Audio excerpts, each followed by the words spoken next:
Hello दोस्तों, मैं हूं अपूर्व और ये हमारा नेक्स्ट ट्यूटोरियल। और इस ट्यूटोरियल में दोस्तों हम सीखेंगे about calling function with arrays. तो दोस्तों, जैसा कि हमने हमारे पिछले ट्यूटोरियल में देखा था, हम जब भी कोई फंक्शन को कॉल करते थे हम उसको कुछ value as an argument pass कर सकते थे, जैसा कि मैंने इस स्टेटमेंट में किया है। ऐड के साथ ऐड फंक्शन को कॉल करने के साथ मैंने एक वैल्यू भी यहाँ पे पास की है एज एन आर्ग्यूमेंट ए। आप देख सकते हैं ये कॉल बाय रेफरेंस का एग्जांपल हमने लिया था, आप देख सकते हैं इसमें। तो इस यहाँ पे ए की जो थी एक रेफरेंस बी में जाती थी। ये होता था हमारा एक्चुअल पैरामीटर, ये होता था हमारा फॉर्मल पैरामीटर। और दोस्तों, अगर हम कोई आर्ग्यूमेंट पास करते थे फंक्शन को कॉल करने के साथ, तो हमको फंक्शन प्रोटोटाइप या फंक्शन डिक्लेरेशन में भी उस हिसाब से चेंजेस लाने पड़ते थे। आज दोस्तों हम डिस्कस करेंगे कि अगर हम कोई फंक्शन को कॉल कर रहे हैं, तो अगर हम फंक्शन को कॉल करने के साथ एक एरे को भी एज एन आर्ग्यूमेंट पास करना चाहते हैं तो वो हम कैसे करेंगे। तो आइए दोस्तों हम देखते हैं कि ये काम कैसे करता है। मान लीजिए दोस्तों, इस बार मैं मेन में एक एरे लेता हूं, suppose int a of size 5।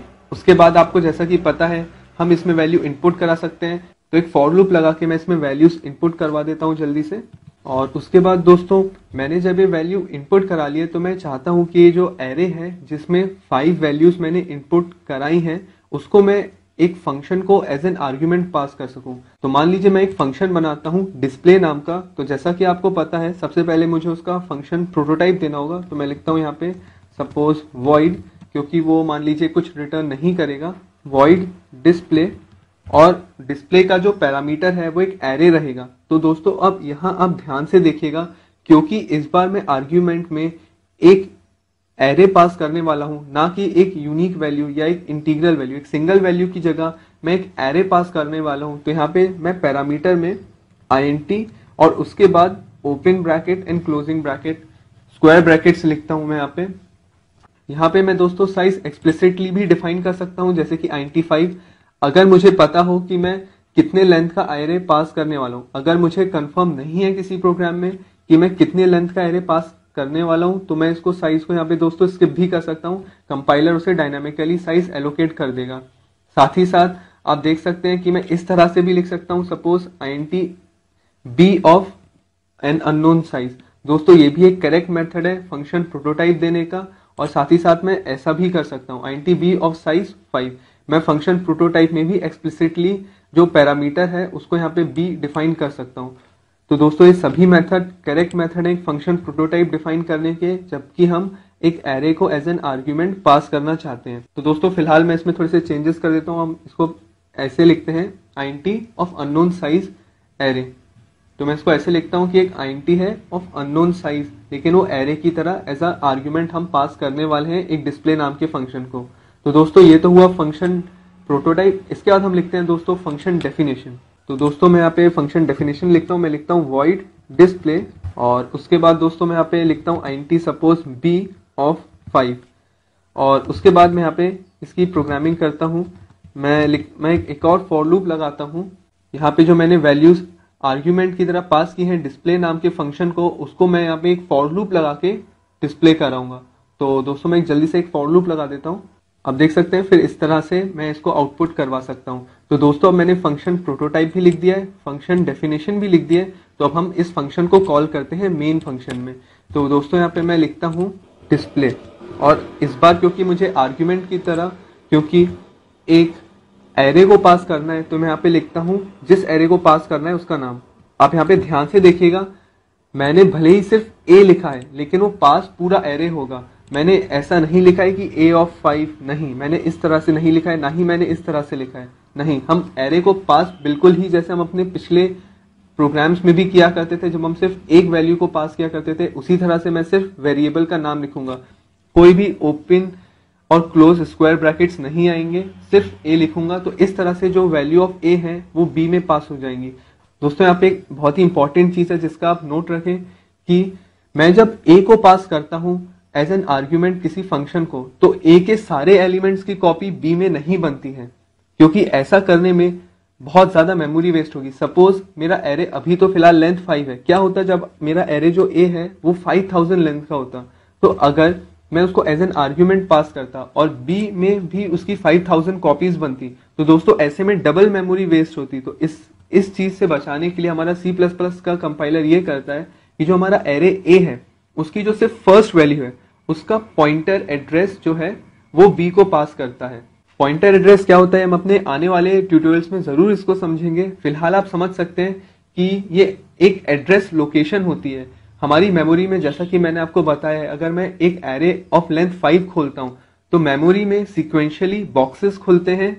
Her box की लेंथ उसके डेटा टाइप पे डिपेंड करती है। इंटीजर है तो 2 बाइट उसकी लेंथ होगी हर बॉक्स की। तो इस तरह से एक बॉक्स खुलते हैं सीक्वेंशियली मेमोरी में, जिसकी हर बॉक्स की एक खुद की मेमोरी एड्रेस होती है। तो जब भी हम एरे को एज एन आर्ग्यूमेंट पास करते हैं तो उसका जो फर्स्ट बॉक्स का जो मेमोरी एड्रेस है वो पास होता है एज अ रेफरेंस डिस्प्ले के आर्ग्यूमेंट को बी को, और वो अपने आप सीक्वेंशियली उस एड्रेस से नेक्स्ट एड्रेस में जाता है और वो खुद सीक्वेंशियली फर्स्ट एड्रेस से नेक्स्ट एड्रेस को वो शिफ्ट होता जाता है जब भी हम एरे की दूसरी वैल्यूज को देखते हैं। तो इस तरह से आप दोस्तों देख सकते हैं कि ये काम कैसे करेगा।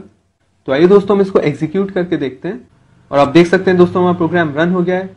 फर्स्ट स्टेटमेंट है एंटर वैल्यू ऑफ 1। ये इस वाले फॉर लूप के कारण हो रहा है कि हमको अभी 5 वैल्यूज इनपुट देनी है। तो मान लीजिए मैं डालता हूं 10, then 20, then 30, then 40 and then 50। अब दोस्तों इसके बाद जब मैं एंटर प्रेस करूंगा तो आप देख सकते हैं कि डिस्प्ले फंक्शन कॉल होगा, और डिस्प्ले फंक्शन जो है ये जो 5 वैल्यूज हैं उसको अगर हमारा प्रोग्राम सही है तो उसको आउटपुट में ये 5 वैल्यूज को दिखाना चाहिए। अगर हमारा प्रोग्राम सही है तो जो ए की जो मैंने यहाँ पे 5 वैल्यूज ये इनपुट की हैं ये एज एन आर्ग्यूमेंट पास हो जाना चाहिए डिस्प्ले नाम के फंक्शन को, और डिस्प्ले नाम के फंक्शन को इन 5 वैल्यूज को उसको आउटपुट में दिखाना चाहिए। तो मैं एंटर प्रेस करता हूं और आप देख सकते हैं जैसा कि हमारा एक्सपेक्टेड आउटपुट था बिल्कुल वैसा ही आया है। ये जो 5 वैल्यूज हैं 10, 20, 30, 40 एंड 50 ये आउटपुट में आ गई हैं कुछ स्पेस के साथ, क्योंकि मैंने इस स्टेटमेंट में सी आउट के बाद थोड़ा सा स्पेस दिया था ताकि आप वैल्यूज को क्लियरली देख सकें। और आप देख सकते हैं कि 5 वैल्यूज यहाँ पे आउटपुट आ गई हैं। तो दोस्तों ये तो हुआ एक पहला मेथड एक फंक्शन को आर्ग्यूमेंट की तरह पास करने का।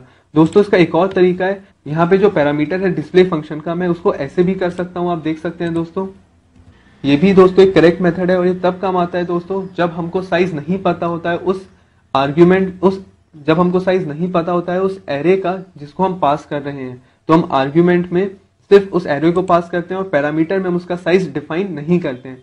तो दोस्तों हम इसको एग्जीक्यूट करके देखते हैं और आप दोस्तों देखते हैं कि प्रोग्राम फिर से रन हो गया है, और इस बार भी आप देख सकते हैं कि पिछली बार की तरह ही प्रोग्राम रन हुआ है, कोई भी डिफरेंस नहीं है।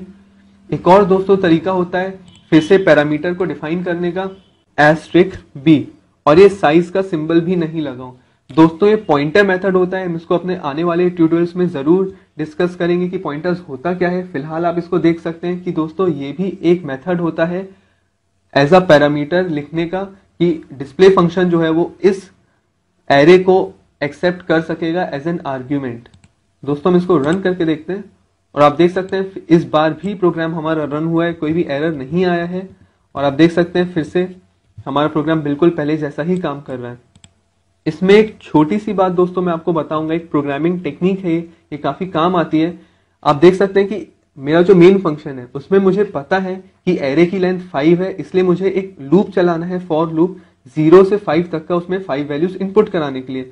लेकिन अगर दोस्तों क्या हो जब मुझे यही नहीं पता हो कि मेरे एरे का साइज क्या है जिसको मैं एज एन आर्ग्यूमेंट पास कर रहा हूं, तो मैं क्या कर सकता हूं दोस्तों, उस कंडीशन में दोस्तों मुझे प्रॉब्लम जाएगी उसका डिस्प्ले कराने में। मुझे पता ही नहीं होगा कि उस फॉर लूप को स्टार्ट कहां से करना है, एंड कहां से करना है। ये तो पता होगा दोस्तों कि स्टार्ट 0 से करना है, लेकिन एंड किस वैल्यू पे करना है ये मुझे नहीं पता होगा। हमारे इस प्रोग्राम में मुझे पता ही था कि 5 वैल्यूज है, इसलिए दोस्तों ये जो डिस्प्ले कराने का जो मेरा फॉर लूप था उसमें भी मैंने एंडिंग 5 तक की थी। तो दोस्तों एक जनरल प्रैक्टिस, एक अच्छी सी प्रैक्टिस आप C++ की प्रोग्रामिंग में ये कह सकते हैं कि जब भी आप एक एरे को एज एन आर्ग्यूमेंट पास करें तो उसके साथ ही साथ आप एक और वैल्यू को आप पास करें जो बताए कि एरे का साइज कितना है। सपोज दोस्तों मैं यहाँ पे पास करता हूँ 5, और यहाँ पे मैं थोड़े से इसके पैरामीटर में भी आप देख सकते हैं फंक्शन प्रोटोटाइप में भी मैं चेंजेस ला दूंगा, क्योंकि मैं 2 वैल्यूज पास कर रहा हूँ आर्ग्यूमेंट की तरह, तो प्रोटोटाइप में भी मुझे थोड़े से चेंजेस लाने पड़ेंगे। मैं लिखता हूँ int, और यहाँ पे दोस्तों मैं लिख देता हूँ int साइज। तो दोस्तों जब भी मैं डिस्प्ले फंक्शन को कॉल किया करूंगा तो मैं आर्ग्यूमेंट में 2 वैल्यू पास किया करूंगा, एक खुद एरे की वैल्यूज और दूसरी एरे का साइज। यहाँ पे मैंने दिखाया कि एरे का साइज 5 है, और यहाँ पे जो मेरा फॉर लूप है उसके कंपैरिजन स्टेटमेंट में लिख दिया करूंगा आई लेस देन साइज। तो दोस्तों आप देख सकते हैं इस तरह से, भले ही मान लीजिए अगर इस एरे का साइज 10 होता या 20 होता, अगर 10 होता मान लीजिए, तो यहाँ पे भी मैं 10 कर देता इसको, और यहाँ पे भी मैं 10 कर देता। तो दोस्तों यहाँ पे मुझे ये तो पता है कि मैंने जो एरे भेजा है उसका मैक्सिमम साइज 10 है, लेकिन यहाँ पे मुझे बार बार वो चेंजेस नहीं लाने पड़ेंगे, वो अपने आप ही 10 साइज नाम के वेरिएबल में आके स्टोर हो जाया करेगा, और ये जो फॉर लूप है वो 0 से स्टार्ट होके साइज की वैल्यू तक चला करेगा। तो अब दोस्तों देख सकते हैं कि इस तरह एक काम कर सकता है। आइए हम इसको एग्जीक्यूट करके देखते हैं। आप देख सकते हैं दोस्तों प्रोग्राम एग्जीक्यूट हो गया, और मैं जल्दी से 10 रैंडम वैल्यूज इनपुट दे देता हूं, और 11, और आप देख सकते हैं दोस्तों ये काम कर गया। 2 3 अप टिल 11 उसने एग्जीक्यूट कर दिया है, और उसका आउटपुट हमें दे दिया है। तो होप दोस्तों आपको मेरे इस ट्यूटोरियल में काफी कुछ समझ में आया होगा। जुड़े रहिए मेरे ट्यूटोरियल से। Thanks a lot.